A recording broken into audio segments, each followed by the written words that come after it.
livro de Gálatas, no capítulo 3, o verso 13 e 14, diz assim, ó, presta atenção comigo, ó.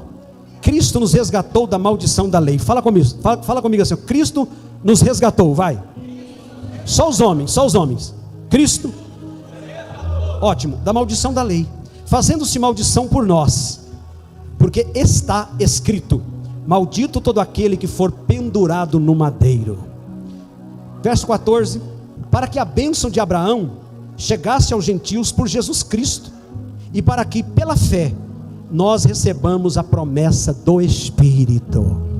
Está vendo? Já vai de encontro com a Bíblia. Isso que está acontecendo aqui só pode acontecer se o Espírito de Deus estiver nesse ambiente. Porque assim, ó, tem outras igrejas por aí, em Cianorte, no Paraná, no Brasil, no mundo, acontecendo coisas assim também, porque é o mesmo Espírito. Se Jesus estivesse morando em Israel, não ia acontecer, porque ele estaria em carne. Por isso que ele precisou ir embora, para enviar o Espírito Santo de Deus. Amém, gente? Então já vai fazendo sentido para a gente. Então, eu quero dizer para vocês aqui nesse texto, quero falar nesta noite sobre maldito. Levanta a mão para cima e fala maldito, vai bem forte, vai. É forte, né, irmão? Agora aponta para o irmão do teu lado e fala para ele assim, maldito, fala. Ele até ficou bravo com você, né? Sabe por que eu quero que você fale maldito? Porque é isso mesmo, maldito. Quer ver por quê? Eu vou ensinar para você aqui. Na Bíblia, gente, existem diferentes tipos de morte. Existem diferentes tipos de morte, como por exemplo, a morte por fogo.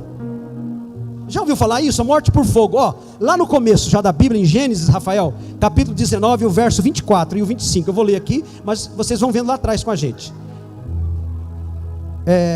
Gênesis 19, 24 diz assim, ó: então o Senhor fez chover enxofre e o que, irmãos?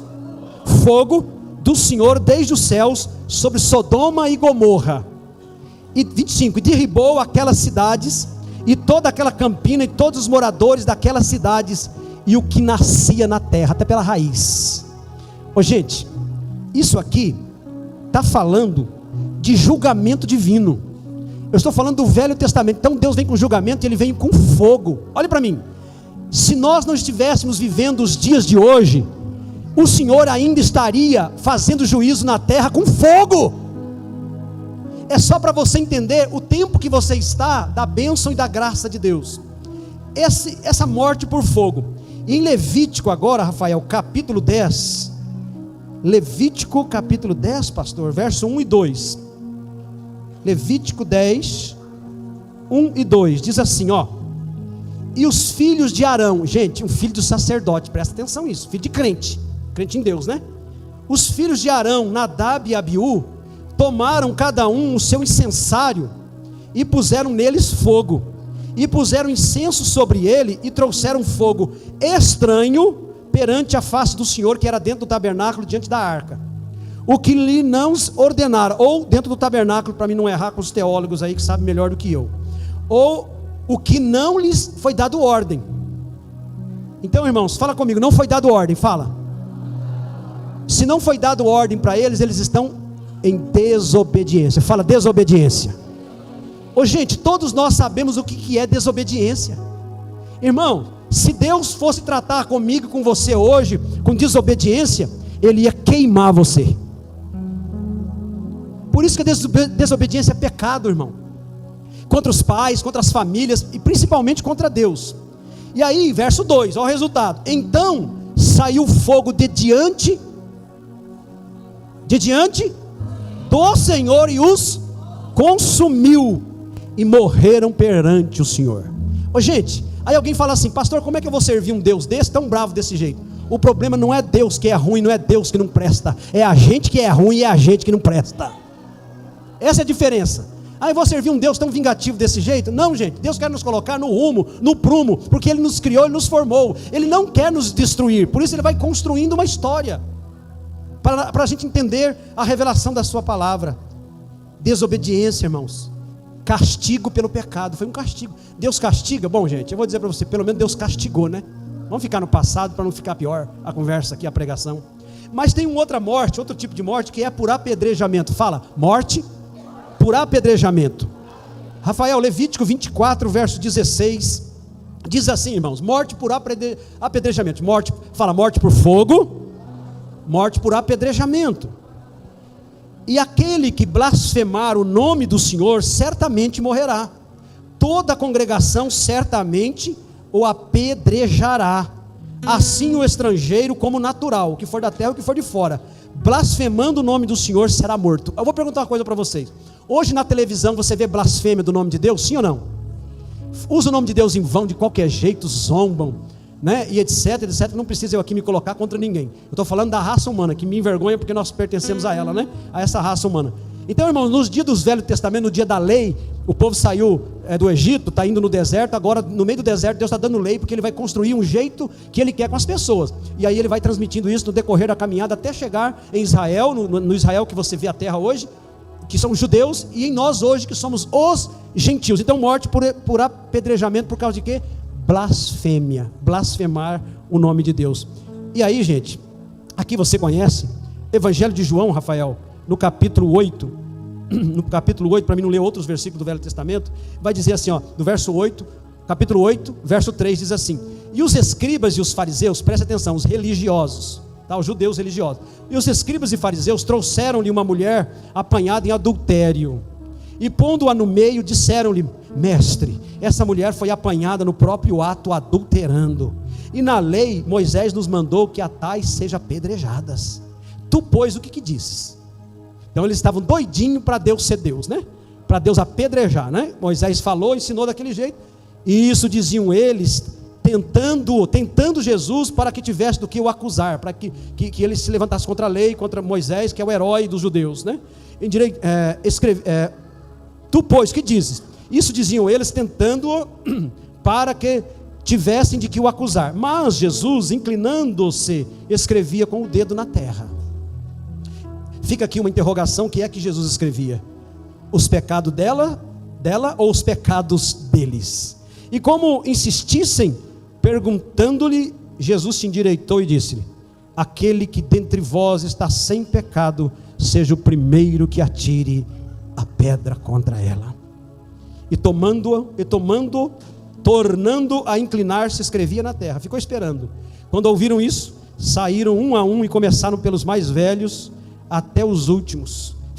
Ficaram só Jesus e a mulher que estava no meio.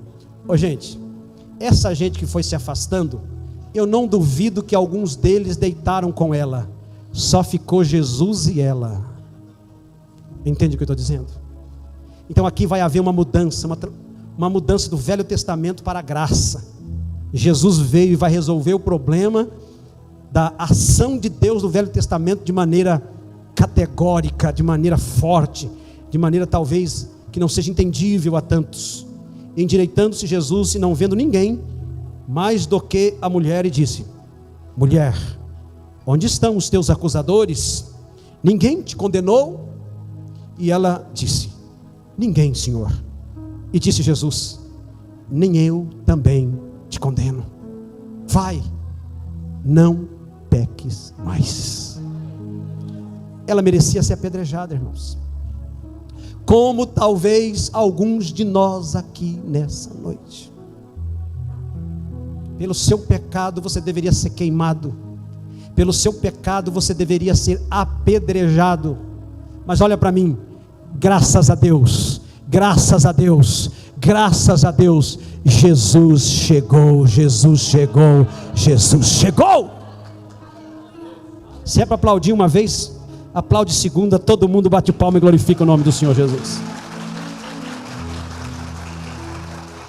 O apedrejamento, gente, era para purificar a terra, para purificar a região, o lugar. Então, se você achasse um bode expiatório, todo mundo ficava escondido, mas o lugar era julgado. Mas eu venho aqui para dizer que havia um outro tipo de morte, que não seria de culpa, que não seria morto por fogo, que não seria morto por apedrejamento, mas Deuteronômio,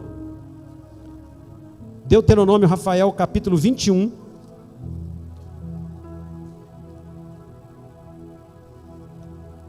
capítulo 21 e o verso 23. Deuteronômio 21, 23 diz assim. Vou ler o 22 primeiro, tá? Para fazer contexto.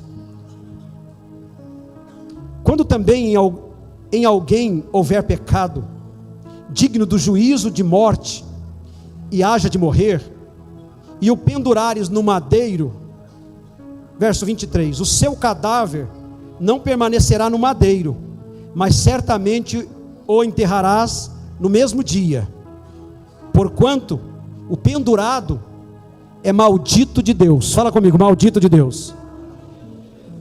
Assim não contaminarás a tua terra, que o Senhor teu Deus te dá em herança. Irmãos, quem é pendurado no madeiro é considerado maldição aos olhos de Deus. Não vai ser morto pelo fogo, não vai ser morto por pedras, mas vai ser morto pela crucificação. Então, maldito seria uma variedade de crimes graves que as pessoas cometiam: assassinato, idolatria, blasfêmia, adultério e outros tantos pecados. Então, gente, ser pendurado na cruz era vergonhoso e era humilhante, e tinha que ser pendurado na cruz, no madeiro, quem tinha pecados, no plural até, que não podia ser morto por fogo nem por apedrejamento, vai ser morto pendurado no madeiro. Aqui eu termino. Assim, Jesus assumiu, sem pecado de adultério, sem pecado de blasfêmia, sem pecado de mentira, sem pecado, ele foi pendurado no madeiro, pelo seu pecado, pelo meu pecado, pelo nosso pecado. Louvado seja o nome do Senhor. Ele foi maldito pela sua maldição, ele foi humilhado, ele foi envergonhado pela sua vergonha. Por isso nessa noite ele está aqui através do seu Espírito Santo, falando pela pregação, falando pela adoração, falando pela demonstração da sua presença na vida de algumas pessoas aqui, e falando a você em alto e bom som. Ele morreu por você, pelos seus pecados.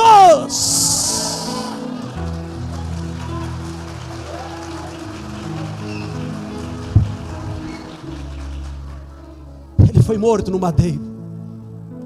O mundo quer mentir, o mundo quer enganar você. Eu estive lá em Israel. Quem esteve aqui, glória a Deus por isso. Eu estive lá. As pedras estão lá, as construções estão lá, os lugares estão lá. O vale que a Bíblia fala da última batalha, a do Armagedon, está lá. Irmãos, só Jesus não está lá. Por quê? Porque ao terceiro dia ele ressuscitou. Ressuscitou ao terceiro dia. Mas o mundo, a história do mundo quer dizer que Jesus não existe historicamente. Não dá nem, irmãos, para pegar os ossos de Jesus. Os ossos de Maomé, não sei onde ele foi enterrado, estão lá. Os ossos de Buda, não sei onde eles foi enterrado, mas estão lá.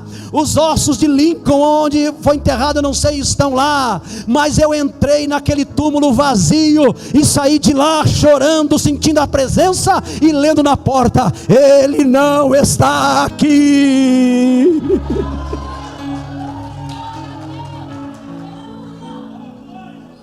Porque ressuscitou. Vamos ficar em pé, vamos dar uma salva de palmas bem forte, glorificando a Deus, não blasfemando dele. Agora, meu querido, minha querida, feche os seus olhos, por favor. Feche os seus olhos.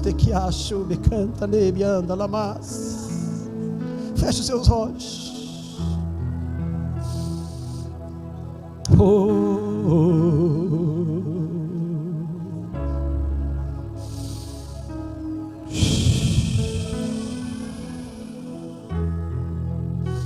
Obrigado, Jesus.